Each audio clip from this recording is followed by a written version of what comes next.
तुमने शायद कभी इतनी बड़ी केला नहीं देखा होगा जितना बड़ा एक टेबल होता है। असल में सांग बियाओ को केले बहुत पसंद है। उसने एक केला उठाया और टेबल पर रख दिया, लेकिन जैसे ही उसने अपने कंधे को छुआ, केला दो हिस्सों में बंट गया। सांग बियाओ थोड़ा उत्साहित हो गया। उसे लगा कि अब तो केले इतने होंगे कि वह कभी खत्म ही नहीं कर पाएगा। तभी केला फिर से बदलने लगा। हे भगवान, सब लोग जल्दी आओ, ऐसी अजीब चीज को छूना मना है। सांग बियाओ पुलिस को बुलाने की तैयारी करने लगा, लेकिन उसने सोचा भी नहीं था कि फोन भी केले में बदल जाएगा।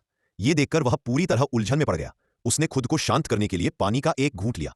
अचानक टेबल पर फिर से केला दिखाई दिया। हे भगवान, उसने तुरंत चेहरा धोया ताकि खुद को जगा सके।